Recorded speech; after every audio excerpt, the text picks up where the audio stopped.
Ciao, sono Enzo Favorino. Faccio parte della coalizione A Buon Rendere che sta promuovendo l'introduzione di un deposito cauzionale in Italia. Siamo venuti in Slovacchia perché la Slovacchia è uno dei paesi che l'hanno introdotto recentemente. In pochissimo tempo sono riusciti a raggiungere tutti i risultati per cui noi stiamo promuovendo il deposito cauzionale anche in Italia. Quindi venite con me, sarà una visita molto interessante.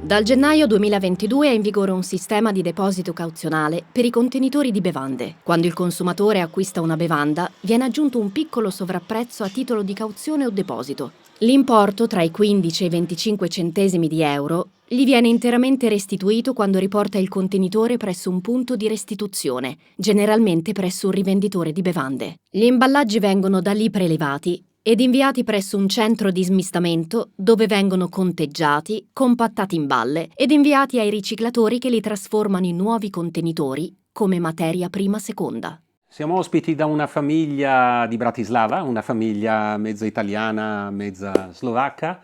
È una delle tante famiglie di questo paese di 5 milioni e mezzo di abitanti dove c'è il sistema di deposito cauzionale. Voi vi siete trovati in difficoltà con la partecipazione a questo tipo di sistema? All'inizio ci è costato un po' capire perché erano apparse queste macchine, cioè alcune persone sì che stavano iniziando a utilizzarle. Sì. E poi un giorno Arthur ha voluto provare. Il comandante in capo, le nuove generazioni sono sempre quelle più pronte per l'innovazione. Allora Arthur, adesso mi fai vedere un attimino dove tenete le bottiglie, Sì. Così ne prendiamo qualcuna e ci prepariamo per andarle a portare. Qua nel balcone, vediamo. Eccola lì. Questa scatola, prendiamone una decina, dai, ci sono sia bottiglie che lattine, ovviamente. Una, due, dai, te la tengo io. Tre.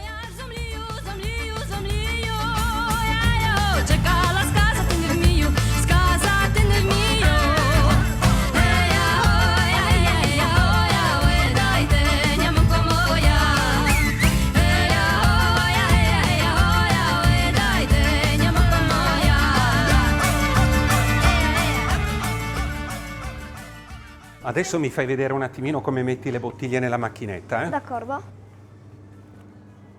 Dai Arthur. E questo come? Ottimo. Allora, ho preso 10 bottiglie e 10 per 15 è 150. Allora dovremmo prendere 1,50 euro. Perché sono 15 centesimi per ogni bottiglia.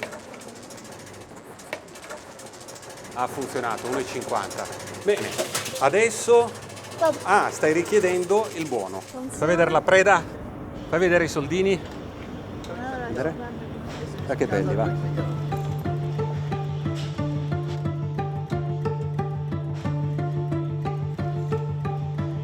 Per vedere cosa succede agli imballaggi raccolti presso i punti di restituzione dei rivenditori di bevande, siamo venuti a visitare il centro di smistamento nazionale che si trova nella regione di Trencin, dove arrivano sia gli imballaggi provenienti dai depositi intermedi regionali del paese, sia quelli raccolti nella regione stessa. Benvenuti nel nostro centro di smistamento e selezione, che è in grado di trattare 24.000 tonnellate di bottiglie in PET e 6-7.000 tonnellate di lattine all'anno. Come potete vedere, questi sacchi che vengono scaricati, sigillati con fascette dotate di barcode, provengono da rivenditori che hanno raccolto gli imballaggi in modo automatizzato attraverso macchine chiamate reverse vending machine. Qui il nostro operatore munito di scanner legge il codice a barre dell'etichetta che riporta dati come nome, indirizzo e il numero identificativo del rivenditore da cui proviene il sacco. Quindi è tutto tracciato. Esattamente, grazie al codice a barre abbinato ad ogni sacco sappiamo anche quali imballaggi sono contenuti nei sacchi e questi dati, inviati al sistema centrale, permettono di tracciarne tutto il percorso. I produttori che immettono sul mercato imballaggi soggetti al deposito devono registrare ogni singolo contenitore presso l'amministratore del sistema. Il codice a barre apposto su ogni imballaggio rappresenta il cuore del sistema di deposito. Permette all'amministratore di sapere esattamente quanti imballaggi sono stati immessi sul mercato, quanti ne sono stati raccolti e le operazioni contabili necessarie per il funzionamento del sistema. Quali sono le tipologie di contenitori a bevande coperte dal sistema cauzionale qui in Slovacchia? Rientrano nel sistema cauzionale tutte le bevande confezionate in bottiglie in PET nei formati sino a 3 litri e in lattine. Una volta che l'etichetta apposta sul sacco è stata letta, il materiale può essere selezionato. Quando lo riceviamo compattato in balle come questa, per prima cosa si tagliano le reggette che tengono insieme il materiale.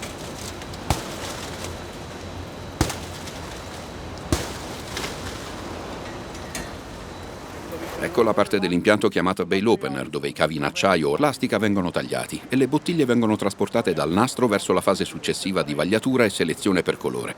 Qui si aprono i sacchi con le lattine che sono realizzate prevalentemente in alluminio oppure in metalli ferrosi, che sono però solamente l'1% dell'immesso al consumo. L'impianto, dotato di magneti, separa le lattine in 2 diversi flussi di materiale, ricompattandole poi in balle che vanno ai riciclatori. Qui avviene la separazione tra lattine in metalli ferrosi e alluminio. Eventuali materiali estranei che non dovrebbero esserci finiscono ad un livello sottostante come scarto. Per evitare che tra il materiale scartato possano esserci ancora delle lattine, si ripete il processo un'altra volta. Sapresti dirci qual è la percentuale di effettivo recupero per i contenitori in metallo dal momento in cui arrivano qui? Immagino che ci siano delle perdite. Sì, intorno al 2,5% per le lattine, mentre per le bottiglie in PET le perdite di materiale stimate sono intorno al 7%. Vediamo ora cosa succede al materiale che ci arriva in sacchi dai rivenditori più piccoli, che effettuano una raccolta manuale servendosi di uno scanner che legge i codici dei contenitori coperti dal sistema di deposito. Le bottiglie e le lattine ci devono essere consegnate in sacchi separati.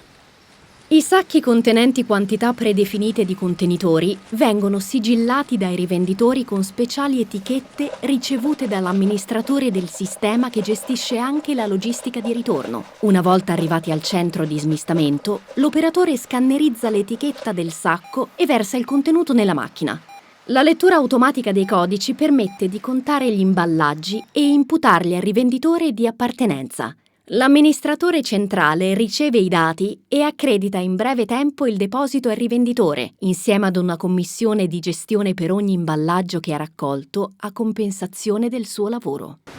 Questi sono i sacchi che riceviamo con 80 bottiglie e 250 lattine. I contenitori devono essere integri, altrimenti la macchina non legge i codici. Se un imballaggio come questo non è stato letto dalla macchina perché danneggiato, ma è registrato nel sistema ed ha il simbolo impresso, usiamo uno scanner manuale. Qui possiamo vedere come avviene il processo di separazione delle bottiglie in PET in base ai colori, da cui si ricavano 5 flussi di materiale che vengono compattati in balle separate. Abbiamo il PET trasparente, che è il flusso maggioritario, poi il verde, il blu e un mix di PET in colori chiari e uno in colori scuri.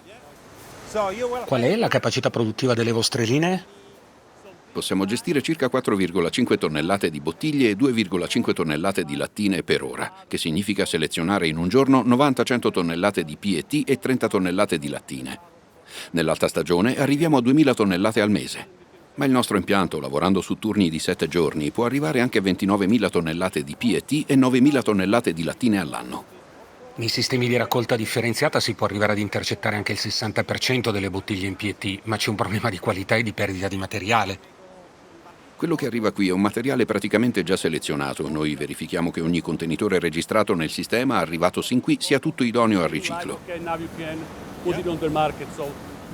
Possiamo garantire che per queste bottiglie raggiungiamo un indice di conformità di riciclo del 93%, impossibile da raggiungere con le raccolte tradizionali. Quindi qui riciclate tutto, tappi, fascette, reggette e sacchi. Ecco perché sembri così felice.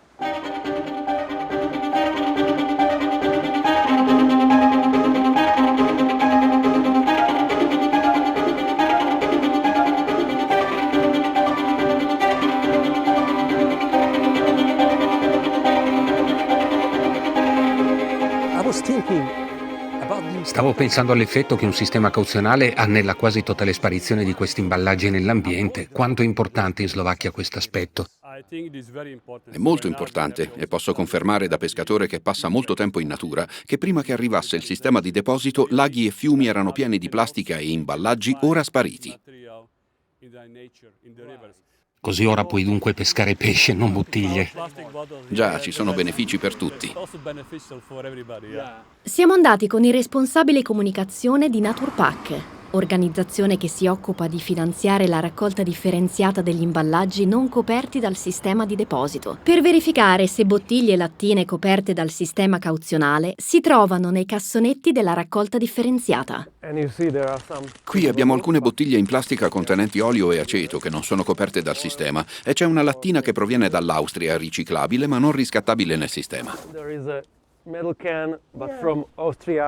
A dimostrazione che il sistema di cauzione funziona davvero, le nostre analisi periodiche sulla composizione degli imballaggi raccolti in modalità differenziata hanno confermato che a 3 anni dall'avvio del deposito cauzionale la presenza di lattine o bottiglie per bevande soggette al sistema è molto residuale. Per quanto riguarda invece il littering, sebbene non disponessimo di studi o dati che quantificavano il fenomeno, posso affermare che questi contenitori si trovano ora raramente abbandonati nell'ambiente. Quali sono i rapporti che intercorrono tra l'ente che amministra il sistema di deposito e la vostra organizzazione? Abbiamo iniziato a collaborare con l'amministratore del sistema fin dall'inizio, ritenendolo un approccio molto utile per entrambe le parti. Adesso posso affermare che si tratta di una cooperazione vantaggiosa per tutti, perché abbiamo in comune con loro sia i clienti, che sono i produttori di alimenti e bevande che immettono imballaggi sul mercato, che l'obiettivo di incrementare il tasso di riciclo complessivo degli imballaggi in Slovacchia. So we both want to increase the recycling rate in Slovakia. Quindi all'inizio abbiamo prevalentemente cercato di supportare l'amministrazione del sistema di deposito nella sua comunicazione verso i produttori nella fase di registrazione al sistema. Con il nostro supporto, produttori e rivenditori hanno così potuto avere accesso a tutta l'informazione necessaria in tempi rapidi. Una collaborazione importante visto i tempi stretti.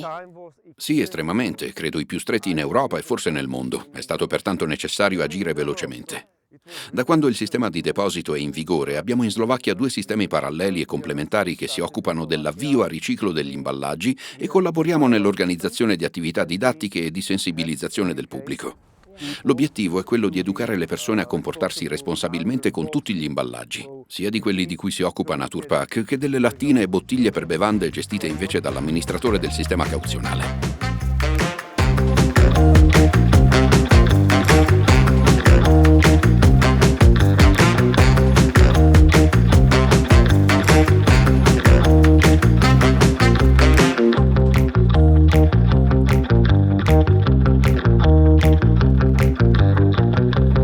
Siamo nella sede dell'organizzazione no profit che gestisce il sistema cauzionale in Slovacchia. Quali sono i soggetti e le categorie presenti nel consiglio di amministrazione? Sono rappresentati praticamente tutti i produttori di bevande e le insegne della distribuzione organizzata presenti sul mercato slovacco. L'idea che sta alla base del sistema è che siano i produttori a finanziarlo e controllarlo, sia dal punto di vista dell'efficienza dei costi che del raggiungimento degli obiettivi di raccolta vincolanti stabiliti per i primi anni di attività. L'obiettivo di raccolta del 60% che il sistema, avviato nel gennaio 2022, doveva conseguire il primo anno, l'abbiamo superato, raggiungendo in un solo anno il 72%, un valore superiore al tasso di raccolta differenziata degli imballaggi esistente prima che venisse implementato il sistema. Alla fine del secondo anno di attività i numeri ci dicono che raggiungeremo il 90% di intercettazione, un traguardo di cui siamo davvero orgogliosi. Si tratta più o meno di un tasso di raccolta che accomuna i paesi dell'Europa occidentale dove il sistema di deposito è in vigore da decenni. Ma soprattutto avete raggiunto in anticipo di 6 anni l'obiettivo del 90% di raccolta per le bottiglie in PET stabilito dalla direttiva europea sulle plastiche monouso. Quali sono i numeri e i risultati che avete ottenuto sin qui, quasi alla fine del secondo anno? Considerando che il vetro è escluso dal sistema slovacco, sono circa 1,2 miliardi i contenitori per bevande immessi sul mercato in Slovacchia di cui ci occupiamo ogni anno. Di questi circa il 40-45% sono lattine e il 55% sono bottiglie in PET. I dati preliminari suggeriscono che potremmo superare il miliardo di contenitori raccolti per il riciclo nel 2023. Quali sono i prossimi passi? Avete qualche progetto allo studio per migliorare il sistema? Tra gli obiettivi principali sul breve termine abbiamo lo snellimento dei processi, rendere l'azienda più efficiente dal punto di vista dei costi, ma anche dal punto di vista ambientale e della riduzione di emissioni di CO2. La logistica è una parte molto importante del nostro lavoro, che più efficiente è e meno CO2 viene prodotta. Ma ci sono margini di miglioramento anche nel settore IT e negli altri settori. Poi stiamo pensando a come introdurre l'opzione digitale per il riscatto del deposito tramite qualche tipo di applicazione. Oggi abbiamo solamente lo scontrino cartaceo. Non sono tanti i paesi con un sistema di deposito ad aver introdotto questa opzione. Ci è stato riferito che il risultato più eclatante è stata sostanzialmente la scomparsa di bottiglie e lattine abbandonate in giro come rifiuti. Può confermarcelo? Sì, possiamo sicuramente confermarlo. Stiamo ricevendo feedback molto positivi anche da città, villaggi e anche dai parchi nazionali, con numeri drasticamente diminuiti. E il potere del deposito cambia i comportamenti. Assolutamente. Ed è anche qualcosa che le persone possono vedere e diventa per loro un importante valore aggiunto del sistema.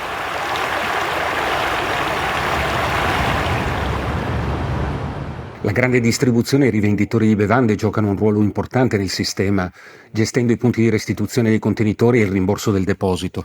La commissione di gestione che ricevono dall'amministratore del sistema per ogni contenitore gestito è sufficiente a coprire i costi che sostengono? Per i rivenditori di bevande il tema della commissione di gestione è di vitale importanza e fonte di preoccupazione. Ed è per questo motivo che abbiamo voluto essere presenti nelle discussioni sin dall'inizio. Questo è stato il nostro approccio. La legge era chiara sul punto che fossero i produttori a dover finanziare il sistema e quindi anche le insegne della distribuzione per le linee di prodotti a marca propria. Per i rivenditori invece la legge prevedeva che ricevessero una copertura dei costi sostenuti ma senza stabilire come. Chiaramente un sistema del genere, per essere sostenibile, deve prevedere una commissione di gestione per i rivenditori. Allo stesso tempo non credo che il mercato sarebbe stato in grado di sostenere tutto l'investimento iniziale. Ecco perché la distribuzione ha fatto un investimento che le viene ripagato dalle commissioni di gestione. In quest'ottica abbiamo coinvolto una terza parte indipendente che ha quantificato la commissione. Ora abbiamo 2 livelli di commissione di gestione per la raccolta automatizzata e una per quella manuale. Creare un sistema del genere non è solamente un business, è anche fare qualcosa di positivo per la società. La prima cosa che ci siamo detti è stata: avere un paese pulito costa denaro, ed è bene che noi produttori abbiamo delle responsabilità in questo. E ci siamo trovati d'accordo nel pagare quanto fosse stato necessario, perché è anche un'opportunità. Ecco perché anche i negozi che non erano obbligati, in base alla superficie del punto vendita, ad avere un punto di restituzione, hanno deciso di partecipare. Perché i clienti dovrebbero venire nel tuo negozio in mancanza di questo servizio? Vanno in un altro negozio. Esattamente.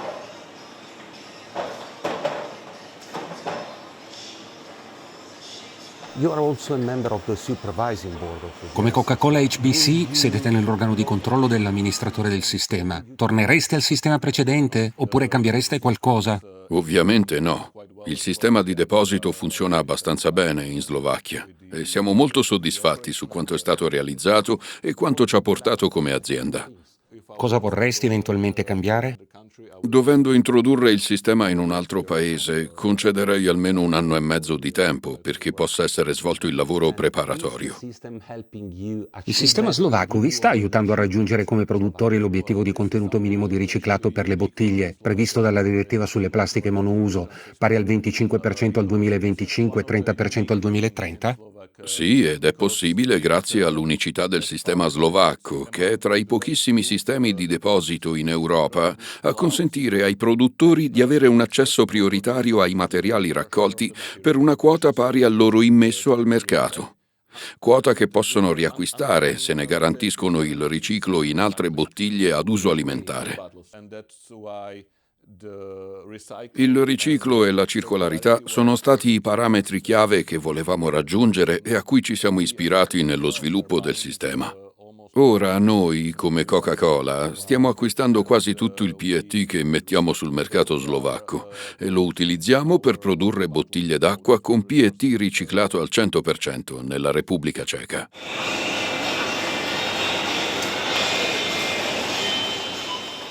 Alessandro ha una lunghissima esperienza in Repubblica Ceca, in Slovacchia, di attività imprenditoriale proprio nel settore dell'imbottigliamento delle acque minerali. Ci puoi riassumere un attimino quelli che sono stati i diversi passi per l'implementazione del sistema e il tempo che vi ha preso? Qui abbiamo avuto la fortuna di avere un ministro dell'ambiente illuminato che ha ha fatto una legge, come dovrebbe essere fatta, una legge di poche pagine. Poi lui ha scelto la proposta che gli sembrava più corretta e ha scelto quella dei produttori di bevande assieme a retail.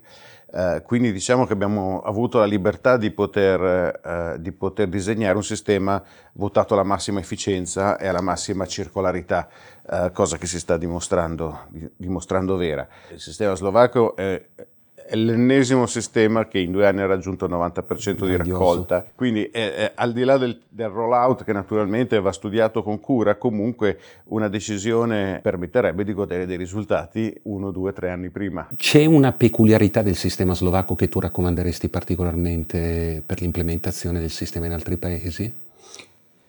Sicuramente la gestione del sistema con obiettivo di circolarità, sì, e in particolar modo il trattamento totalmente equo di tutti i partecipanti e lo stimolo a far sì che tutti i produttori o gli importatori di bevande raggiungano il medesimo livello di circolarità. Noi abbiamo istituito l'accesso preferenziale al materiale da parte dei produttori in quota in fair share, quindi ognuno ha accesso alla sua quota di quello che ha introdotto a seconda di quanto hai messo sul mercato in maniera proporzionale.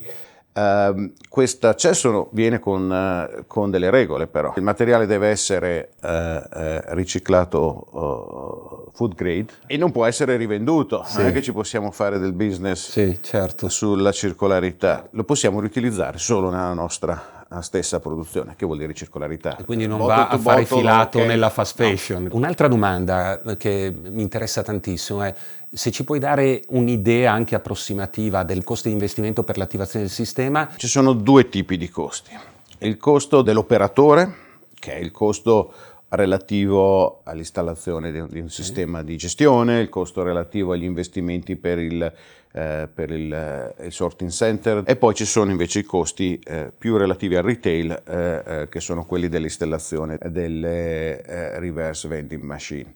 Allora, l'operatore è stato finanziato dai produttori completamente, con un finanziamento onestamente qua in Slovacchia di poche centinaia di migliaia di euro, e con il supporto bancario. Soprattutto essendoci una normativa a supporto, la bancabilità dell'investimento era assicurata, cioè le banche quindi... Poi, la responsabilità dal punto di vista della legge, la responsabilità sulla solidità finanziaria dell'operatore ricade sui produttori, quindi a questo punto le banche i soldi li prestano volentieri, perché tanto sanno che poi sta a noi continuare a sopportarlo.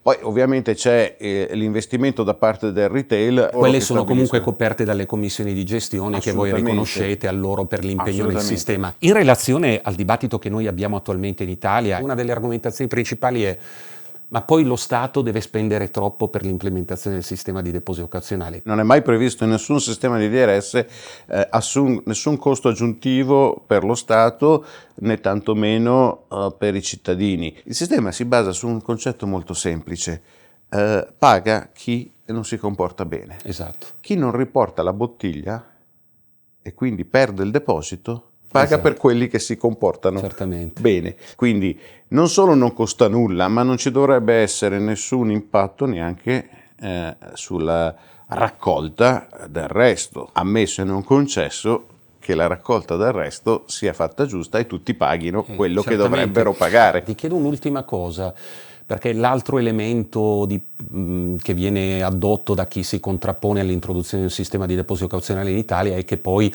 ci sarebbe un ricarico eccessivo sui consumatori. In realtà, in base alla nostra analisi costi-benefici, noi questo non lo rileviamo. La domanda sarebbe: quanto costa portare, se si riesce, perché non ce n'è uno, che forse uno in Europa, il sistema attuale a raccogliere 90 e dopo confrontiamo i costi? No, in realtà il sistema si autosostiene.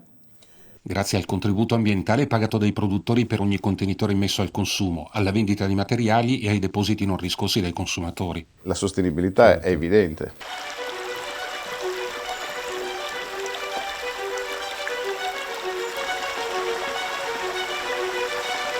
Thank you.